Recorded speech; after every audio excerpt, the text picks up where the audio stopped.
The moderator, CNN's Abby Phillip, had tried to keep things civil. She'd started with softball questions about finding common ground and bridging generational divides. But you could feel the electricity in the air. Every time Judge Brown spoke about accountability and consequences, Crockett's jaw tightened. Every time Crockett mentioned systemic racism and mass incarceration, Brown's fingers drummed harder on the table. Born in 1947, little Joe Brown knew poverty that today's generation can barely fathom. His father worked 3 jobs just to keep the lights on sometimes. His mother cleaned white folks' houses, coming home with hands raw from bleach and stories about separate entrances and knowing your place.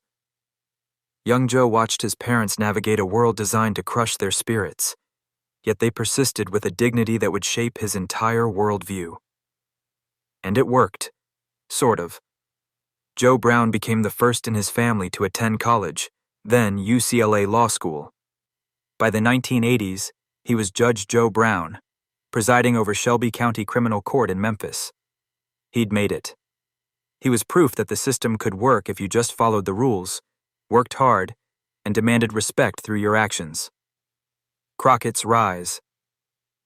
While Judge Brown clung to the old ways, a new voice was rising in Texas, and she wasn't asking for permission to speak. Jasmine Crockett didn't grow up in Jim Crow Memphis. She came of age in a different America, one where Barack Obama could be president, but Sandra Bland could still die in a Texas jail cell for a traffic stop. Facts, Judge. They're called facts. Don't interrupt me! The words exploded from Brown like a gunshot. Several audience members actually flinched, but Crockett didn't even blink. She simply waited, letting his outburst hang in the air like evidence of everything she'd been saying. To understand why this moment shattered decades of decorum, we need to see what brought these two forces together in the first place. The National Urban League's annual conference had promised a conversation across generations about criminal justice reform. What they got instead was a collision between two completely different visions of Black America's future. On paper, it should have been a meeting of minds. Judge Joe Brown, the Memphis-born maverick who'd spent decades as America's no-nonsense TV judge, representing the old guard's belief in personal responsibility and tough love. Jasmine Crockett, the Dallas Congresswoman who'd risen from public defender to political powerhouse, embodying a new generation's demand for systemic change. Both had fought for justice. Both had broken barriers. Both commanded respect in their own spheres. But that's where the similarities ended. See, this wasn't just about criminal justice reform.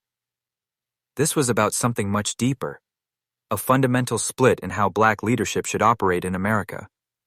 The old guard, shaped by the civil rights movement, believed in working within the system, earning respect through respectability, changing hearts and minds through dignified persistence. They'd fought for a seat at the table and weren't about to flip it over. The new generation? They weren't asking for seats. They were building their own tables. Raised in the aftermath of Ferguson, shaped by viral videos of police brutality, educated in the language of systemic oppression, they had no patience for respectability politics. They didn't want to change hearts and minds. They wanted to change laws, structures, systems. This divide had been simmering for years. You could see it in every barbershop debate, every family dinner argument, every Twitter war between generations.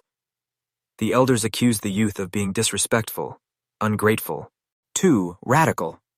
The youth accused the elders of being complacent, out of touch, too comfortable with crumbs. But at this panel, with cameras rolling and the nation watching, the simmering pot was about to boil over. Because criminal justice reform, this wasn't theoretical. This was personal. Judge Brown had sent young Black men to prison for decades, believing tough sentences would save communities. Jasmine Crockett had defended those same young men, seeing firsthand how the system chewed them up and spit them out. The moderator, CNN's Abby Phillip, had tried to keep things civil. She'd started with softball questions about finding common ground and bridging generational divides, but you could feel the electricity in the air. Every time Judge Brown spoke about accountability and consequences, Crockett's jaw tightened. Every time Crockett mentioned systemic racism and mass incarceration, Brown's fingers drummed harder on the table. The audience, a mix of seasoned activists, young organizers, and political insiders, sensed it too. They'd come expecting a polite exchange of ideas. What they were about to witness would become the most explosive confrontation in the movement's recent history.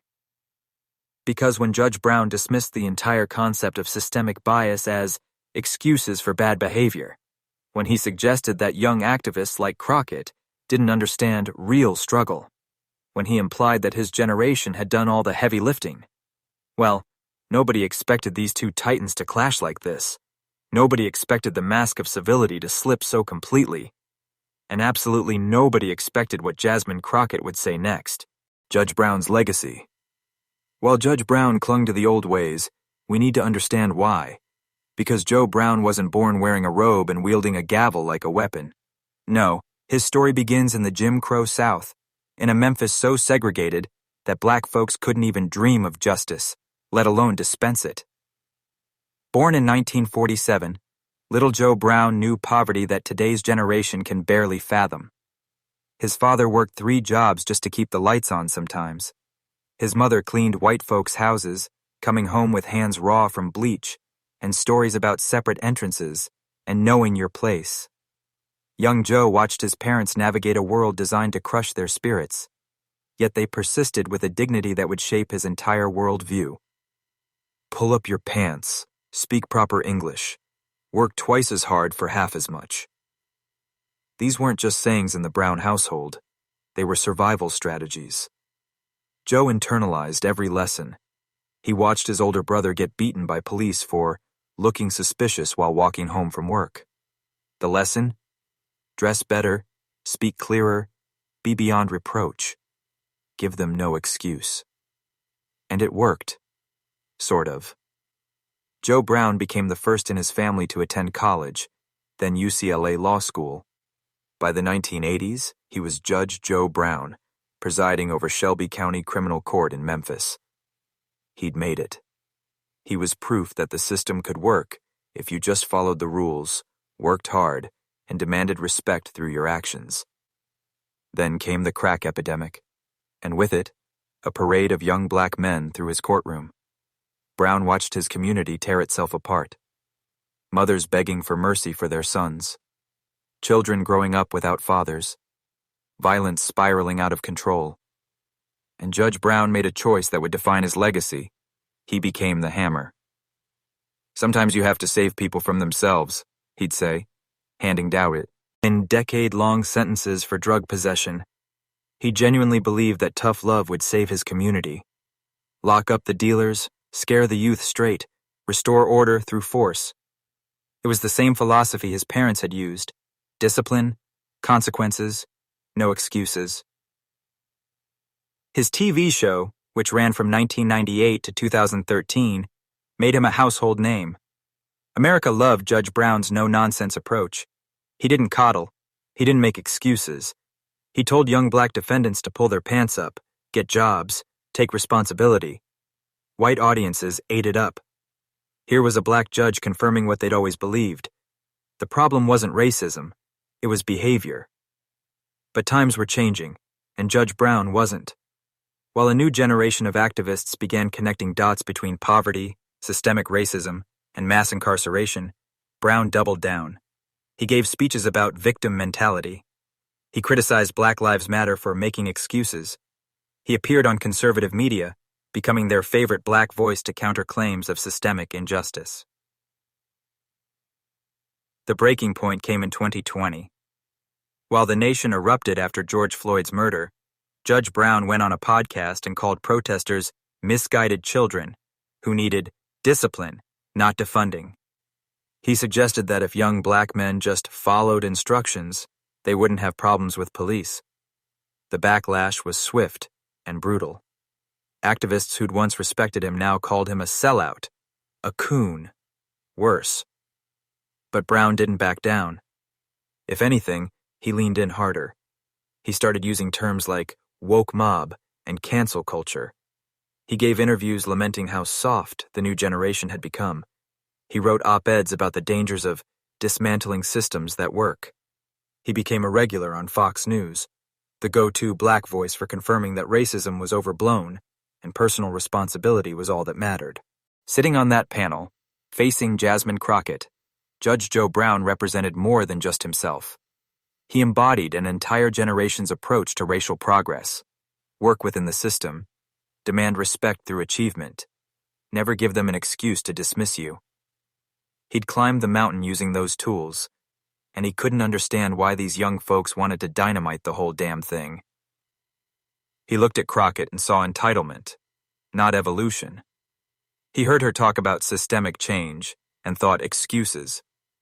He was about to learn that his way of thinking wasn't just outdated, it was part of the problem. But first, he had to understand who he was really up against. Crockett's rise.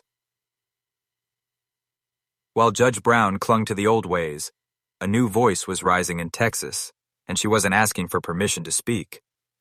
Jasmine Crockett didn't grow up in Jim Crow Memphis. She came of age in a different America, one where Barack Obama could be president, but Sandra Bland could still die in a Texas jail cell for a traffic stop. Born in 1981 in St. Louis, Jasmine watched her community struggle not with segregated water fountains, but with predatory lending, food deserts, and schools that looked like prisons. Her parents had good jobs, her father an Army veteran, her mother a healthcare worker, but she still saw how differently the world treated black folks who didn't have those advantages. The lesson she learned wasn't to be twice as good. It was to question why she had to be. Rhodes College, then Baylor Law School. But unlike Judge Brown's generation, Jasmine didn't see her education as a ticket out of the struggle. She saw it as ammunition for the fight. While her classmates chased corporate law money, she became a public defender in Dallas County, and that's where her real education began. Day after day, she stood beside young black men facing decades in prison for crimes that would LD get white kids probation. She watched judges, some black, like Judge Brown, lecture her clients about choices while ignoring the systems that limited those choices. She saw firsthand how cash bail kept innocent people locked up, how mandatory minimums destroyed families, how the war on drugs was really a war on black communities. But Jasmine didn't just get angry. She got strategic. She started documenting everything, every biased ruling, every prosecutorial overreach, every system failure. She became known for walking into court with binders full of data, ready to counter every tough-on-crime talking point with facts.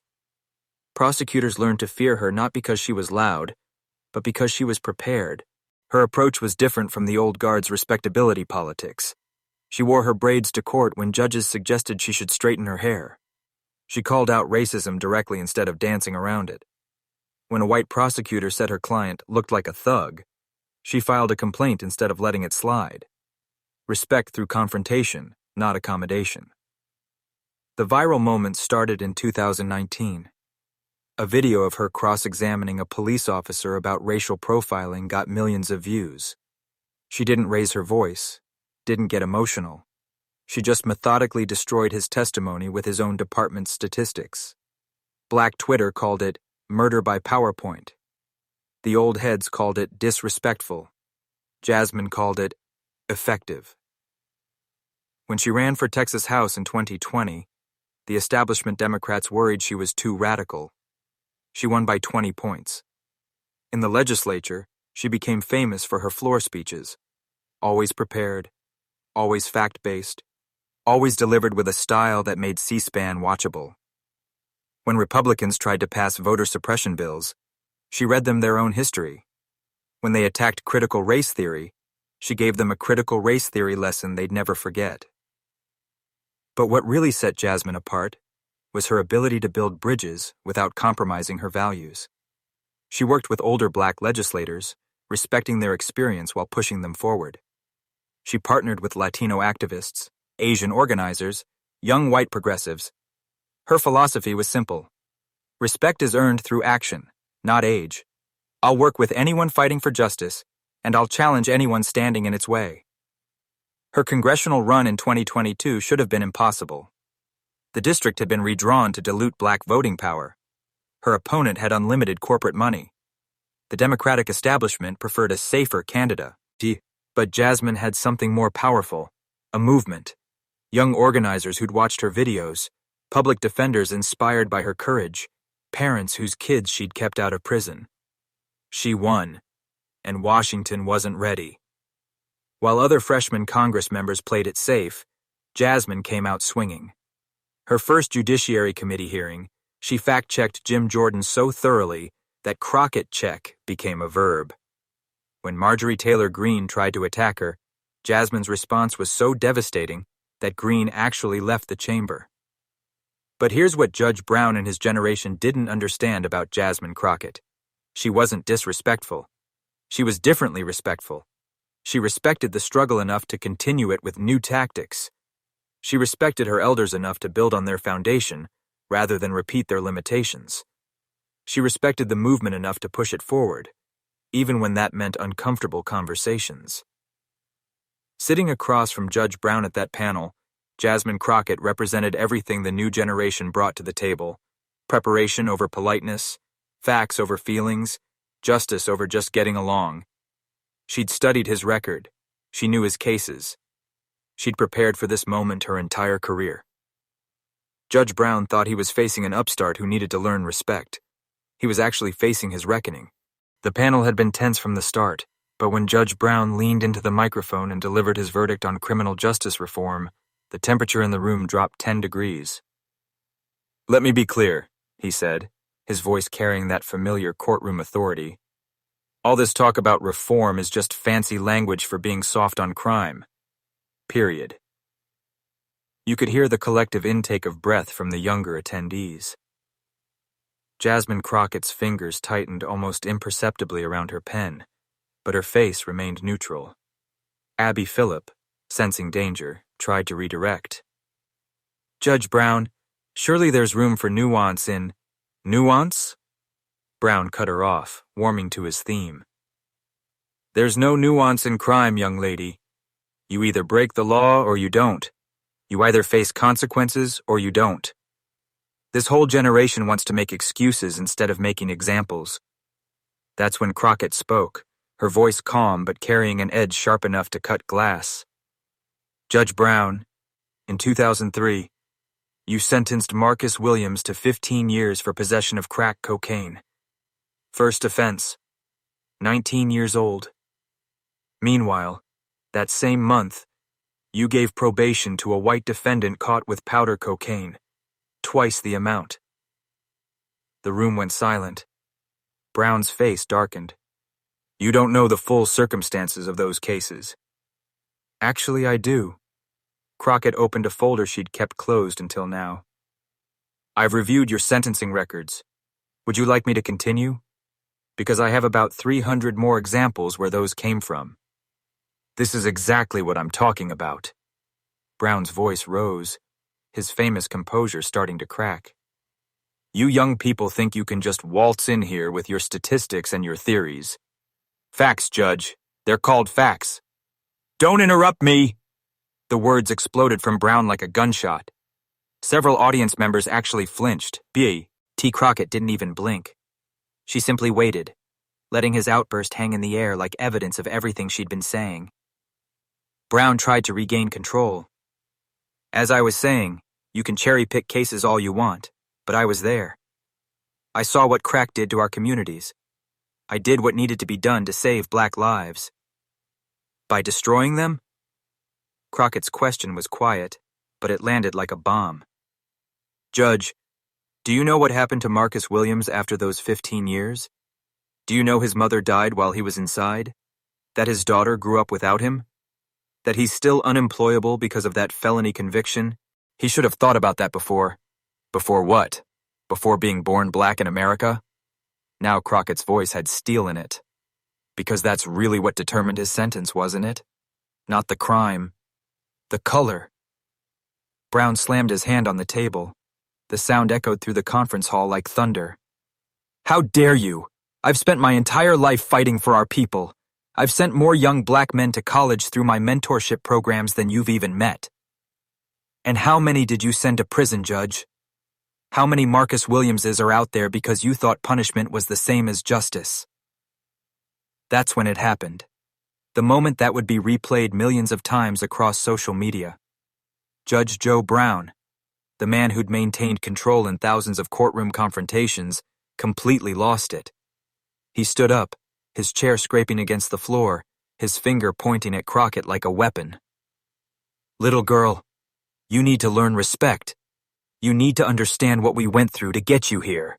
You stand on our shoulders and have the audacity to spit on our legacy. The moderator tried to intervene. Security moved closer to the stage. But Jasmine Crockett remained seated, her composure a stark contrast to Brown's fury. She let him finish his tirade, let him reveal exactly who he was when challenged by someone he couldn't sentence to silence. When he finally stopped, breathing heavily, sweat visible on his forehead, Crockett slowly reached for her microphone. The entire room held its breath, waiting to see if she would match his energy, his anger, his disrespect. Instead, she smiled. It wasn't a happy smile. It was the smile of someone who'd just been handed exactly the evidence they needed. And then, in a voice steady as steel, Crockett began to speak. And then, in a voice steady as steel, Crockett began to speak. Judge Brown, I want to thank you. You just demonstrated exactly why we need criminal justice reform. Because for too long, our community has confused volume with wisdom, age with authority, and punishment with justice. She paused, letting those words sink in. Judge Brown was still standing, his chest heaving, but something in her tone made him slowly sink back into his chair. The audience leaned forward collectively, sensing they were about to witness something extraordinary. You want to talk about respect? Let's talk about respect. Crockett opened her folder fully now, revealing page after page of highlighted documents. In 1999, you sentenced Keisha Johnson to 5 years for forging a check to buy her baby formula. She was 19, homeless, desperate. That same year, you gave probation to a bank executive who embezzled $40,000. Respect, Judge? Brown opened his mouth to respond, but Crockett held up a hand, not dismissively, but with the authority of someone armed with truth. I'm not finished. In 2001, you made national headlines on your show telling a young father he was a disgrace to his race for missing child support payments. That man had just lost his job when the factory closed. He was living in his car, Judge. But the cameras were rolling, and America needed its show. The room was so quiet you could hear the air conditioning humming. Crockett continued, her voice never rising, never wavering, each word placed with surgical precision. You built a career on performative toughness. On camera, you were the no-nonsense judge who told black folks to pull themselves up by bootstraps you helped nail to the floor. Off camera, your own son got arrested for DUI 3 times. Not once did he see the inside of a cell. Not once did he get the lectures you gave other people's children. Respect, Judge? Someone in the audience gasped. Brown's face had gone from angry red to ashen gray. But Crockett wasn't being cruel. She was being thorough. You want to know what your generation's tough-on-crime policies achieved? Let me paint you a picture with numbers, since you seem to think I only have theories. She didn't even need to look at her notes now. These statistics were seared into her memory from years of fighting their consequences. Between 1980 and 2020, the black incarceration rate increased by 500%. Not because we became more criminal, but because judges like you decided that harsh sentences were the same as justice. 1 in 3 black men born in 2001 can expect to go to prison in their lifetime. 1 in 3, Judge. That's not crime statistics. That's a systemic failure. She stood now, not in anger but in purpose, her presence filling the space Brown's outburst had created. You talk about saving the community? Let's examine what your approach saved. Black wealth decreased, black families destroyed, black children growing up without fathers. Not because those fathers didn't care, but because judges like you thought 15 years for a first offense was appropriate. The energy in the room had completely shifted. What started as Brown's domain had become Crockett's courtroom, and she was presenting her closing argument. You know what's really disrespectful, Judge? It's sending Marcus Williams away for 15 years, while your golf buddy's son got rehab for the same crime. It's lecturing young black men about responsibility while ignoring the systems that set them up to fail. It's claiming to represent justice while perpetuating injustice with every bang of your gavel. Brown tried one more time to interject. You don't understand what it was like. You're right, Crockett agreed, surprising everyone. I don't understand what it was like to be black in the 1950s. I don't understand separate water fountains and lynchings, and having to step off sidewalks. Your generation faced horrors I can only read about, and I honor that struggle. I honor that sacrifice. Her voice softened for just a moment, showing the respect she actually did have for the journey, if not the destination. Then it hardened again. But Judge, I do understand what it's like to be black now. I understand watching my clients' lives destroyed by mandatory minimums you championed. I understand mothers crying in my office because judges like you wouldn't consider rehabilitation over incarceration. I understand communities trapped in cycles of poverty because criminal records you handed out like candy made employment impossible. She was building to something now, and everyone could feel it. Even Abby Phillip had forgotten she was supposed to be moderating. You say I'm disrespecting your legacy? No, Judge. I'm completing it. Your generation broke down the doors. My generation is fixing what's inside the building. Your generation fought for the right to sit at the table. My generation is questioning why the table was built crooked in the first place. Crockett moved back to her seat, but remained standing, gathering her papers with deliberate calm. You want to talk about respect? Here's what respect looks like. It's admitting when policies failed. It's listening to communities instead of lecturing them. It's understanding that true justice isn't about how hard you can punish, but about how effectively you can heal. She looked directly at Judge Brown now, and for the first time, there was something almost like pity in her eyes. You spent 30 years telling young black men to pull up their pants and speak proper English, thinking that would save them from a system designed to destroy them. I've spent 10 years changing the system. Which one of us is really fighting for our people? The silence that followed was deafening. Judge Brown sat frozen, his mouth slightly open, no words coming. The man who'd never lost an argument in his courtroom had just been thoroughly, completely, and publicly dismantled, not with disrespect or volume, but with facts, preparation, and truth. Crockett sat down, adjusted her microphone one final time, and delivered her closing statement with the quiet confidence of someone who'd just changed the conversation forever. Respect isn't given because of age, Judge. It's earned through justice. And justice isn't about keeping the old ways alive. It's about making sure the next generation doesn't have to fight the same battles we did. That's not disrespect. That's progress. The room erupted, but Jasmine Crockett simply closed her folder, took a sip of water, and waited for whatever came next. She'd said what needed to be said. History would judge who was really showing respect. Within minutes, not hours, minutes, the clip hit Twitter like a cultural earthquake. Someone in the audience had been recording, and their shaky phone footage of Crockett's devastating response was already racing past 1 million views. The caption was simple. She didn't raise her voice once. Black Twitter, that powerful force of cultural commentary and collective processing, immediately split into camps. The generational divide that had been simmering in family group chats and barbershop debates suddenly exploded into the public sphere. Crockett vs. Brown became the #1 trending topic in the United States before the panel had even officially ended. The young folks came out swinging for Crockett. "This is what we mean when we say the old heads need to move over," tweeted @MelaninMuse with a clip of Brown calling her little girl. The tweet garnered 50,000 retweets in an hour. Memes proliferated at lightning speed, Brown's shocked face became the new surprised Pikachu, while Crockett's calm demolition was set to everything from gospel music to Kendrick Lamar beats. But Judge, I do understand what it's like to be black now. I understand watching my clients' lives destroyed by mandatory minimums you championed. I understand mothers crying in my office because judges like you wouldn't consider rehabilitation over incarceration. I understand communities trapped in cycles of poverty because criminal records you handed out like candy made employment impossible. She was building to something now, and everyone could feel it. Even Abby Phillip had forgotten she was supposed to be moderating.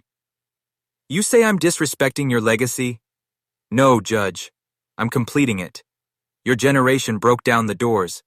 My generation is fixing what's inside the building. Your generation fought for the right to sit at the table. My generation is questioning why the table was built crooked in the first place.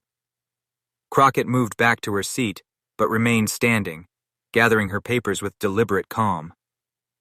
You want to talk about respect? Here's what respect looks like. It's admitting when policies failed. It's listening to communities instead of lecturing them.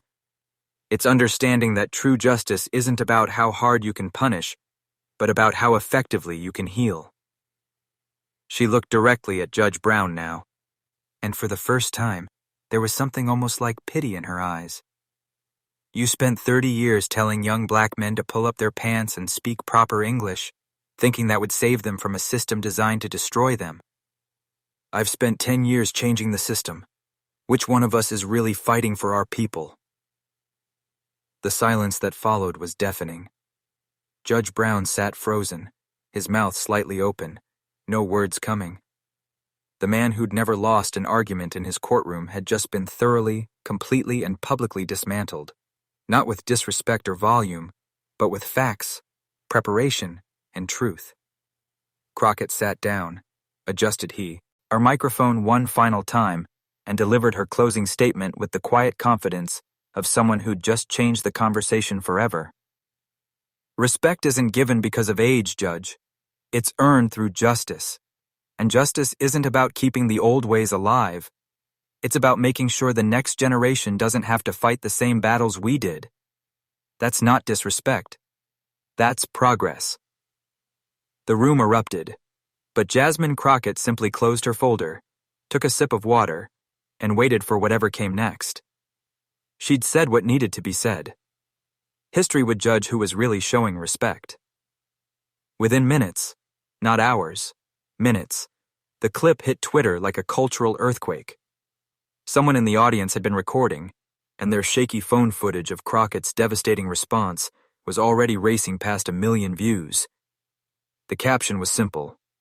She didn't raise her voice once. Black Twitter, that powerful force of cultural commentary and collective processing, immediately split into camps. The generational divide that had been simmering in family group chats and barbershop debates suddenly exploded into the public sphere.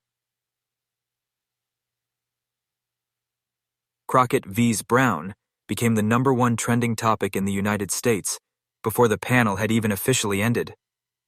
The young folks came out swinging for Crockett.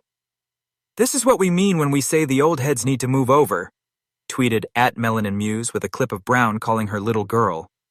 The tweet garnered 50,000 retweets in an hour. Memes proliferated at lightning speed.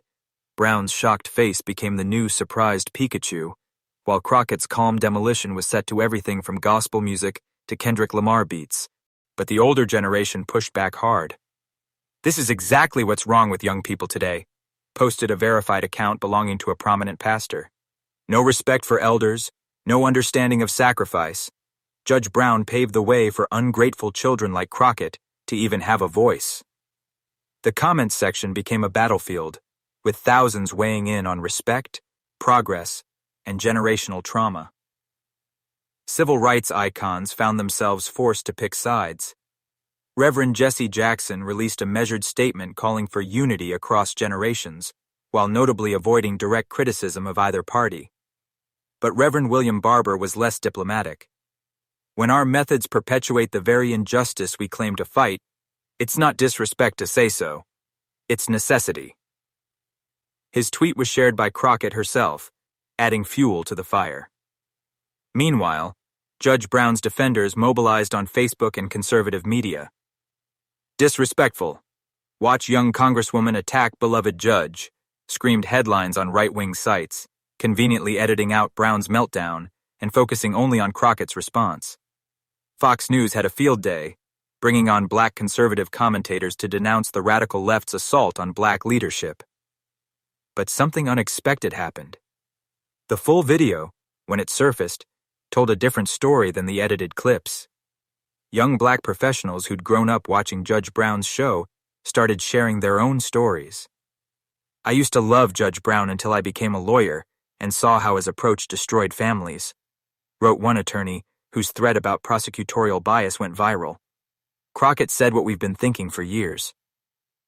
Instagram was flooded with infographics breaking down the statistics Crockett had cited. TikTokers created explainer videos about mandatory minimums and sentencing disparities. The confrontation had become a teaching moment, with millions learning about criminal justice reform through the lens of this dramatic showdown. Celebrities couldn't resist weighing in. Cardi B posted a video defending Crockett. "Y'all mad because sis came with receipts? That's not disrespect, that's preparation." LeBron James shared the clip with a simple. Even Oprah, typically neutral in political disputes, posted a thoughtful reflection on evolving leadership and the courage to challenge what no longer serves us. Academic Black Twitter had a field day analyzing the exchange. Professors of African American studies posted threads about respectability politics, generational trauma, and the evolution of black political thought. Dr. Brittany Cooper's analysis of weaponized eldership got 100,000 likes. The confrontation was already being incorporated into syllabi for the fall semester. By evening, the video had crossed platforms and borders. International news outlets picked it up as a window into American racial dynamics. The BBC called it a defining moment in the evolution of Black American politics. The clip was subtitled in dozens of languages, sparking similar generational debates in Black communities worldwide. But perhaps the most telling response came from young activists organizing on the ground. Within 48 hours, Respect Through Justice became a rallying cry at criminal justice reform protests. Crockett's words were printed on T-shirts, painted on signs, and chanted at rallies. A movement that had been building for years suddenly had a crystallizing moment, a perfect encapsulation of why change was necessary. Judge Brown attempted damage control with a Facebook video, but his defensive tone only made things worse. His claim that Crockett had been set up to ambush him was met with mockery and more memes. The man who'd built a career on telling others to take responsibility was now refusing to take any himself. As the dust settled, one thing was clear. This wasn't just a viral moment. It was a cultural shift captured in real time. The conversation about criminal justice reform, generational leadership, and what real respect looks like had been forever changed. And somewhere in Dallas, Jasmine Crockett was already preparing for her next committee hearing, knowing that sometimes the most respectful thing you can do is tell the truth. But beyond the viral clips and heated debates, something profound was happening in Black America's ongoing conversation with itself. But beyond the viral clips and heated debates, something profound was happening in Black America's ongoing conversation with itself. The Crockett-Brown confrontation had ripped open a wound that needed air to heal. The painful truth that progress sometimes means challenging the very people who made progress possible. See, every movement reaches this crossroads. The suffragettes had to challenge the women who believed politics was unladylike. The civil rights generation had to push past those who preferred quiet accommodation to direct action. And now, a new generation was having to say difficult truths to those who'd walked so we could run. This wasn't disrespect, it was evolution. The difference between respecting elders and accepting outdated ideas became the heart of a new understanding. Respect meant honoring the journey, acknowledging the sacrifice, learning from the wisdom. But it didn't mean freezing progress in amber. It didn't mean pretending that methods that worked in 1985 would work in 2025. True res. Pecked meant taking the torch and running further, even if that meant running in a different direction. Jasmine Crockett understood this better than her critics realized. 3 days after the confrontation, she released a video that would become required viewing for anyone interested in building movements that last. Sitting in her congressional office, speaking directly to the camera, she reframed the entire narrative. Judge Brown and his generation faced dragons I'll never have to fight, she began, her voice carrying none of the combative energy from the panel. They integrated courtrooms. They broke down barriers.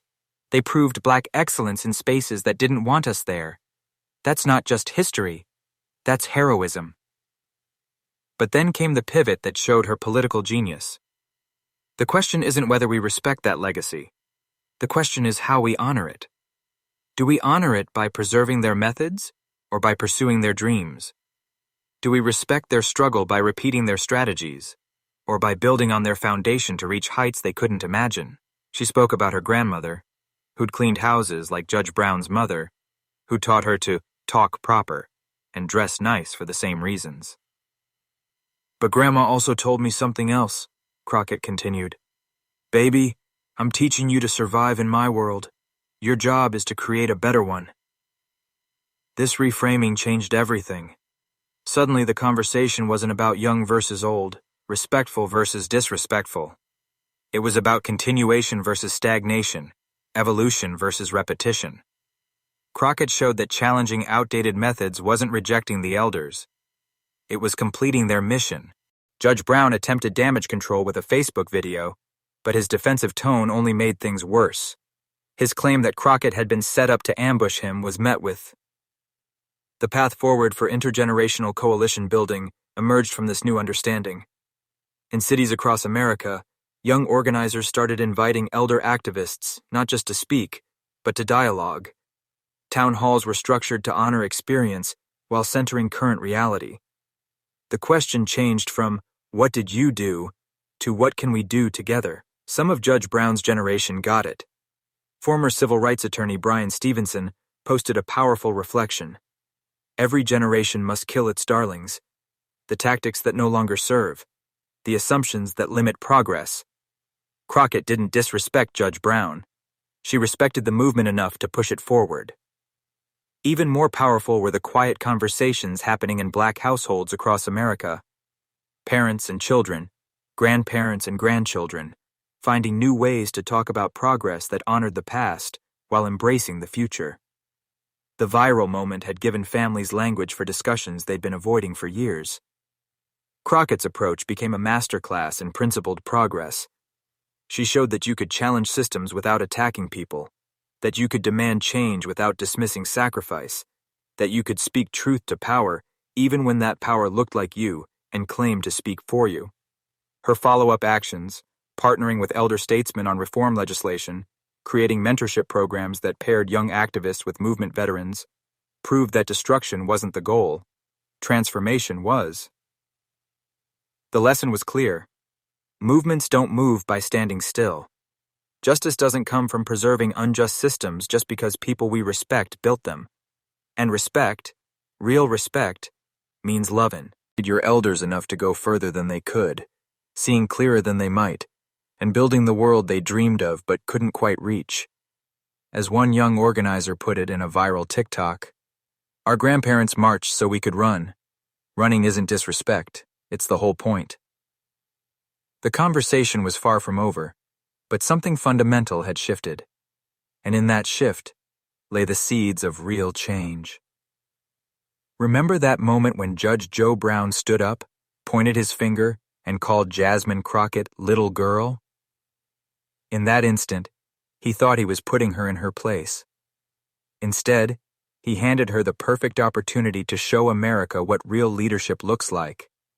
Not leadership that shouts the loudest or demands respect through age alone, but leadership that comes prepared, stays composed, and speaks truth, even when power tries to silence it.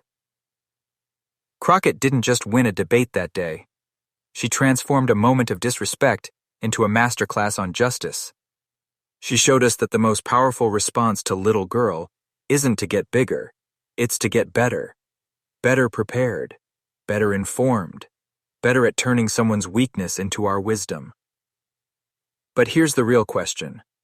What assumptions are you carrying that need challenging? What, "that's just how it's always been done" beliefs are you holding on to? Whether it's in your family, your workplace, or your community, are you preserving traditions that help or habits that harm? Are you respecting the past by repeating it, or by improving on it? This moment between Crockett and Brown isn't just political theater. It's a mirror. It asks us to examine whether we're Judge Browns, clinging to outdated methods and mistaking volume for value, or are we Jasmine Crockett's, willing to do the homework, have the hard conversations, and push progress forward even when it's uncomfortable? The fight for justice doesn't happen just in congressional chambers. It happens every time we choose preparation over prejudice, facts over fear, and bridges over barriers. It happens when we love our communities enough to help them grow, even when growth means change.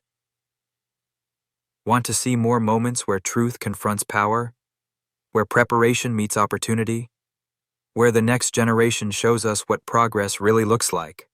Subscribe now, because in a world full of Judge Browns trying to silence change, we need to amplify every Jasmine Crockett who's brave enough to speak it. The revolution isn't just being televised, it's being transformed. Don't just watch history, be part of it.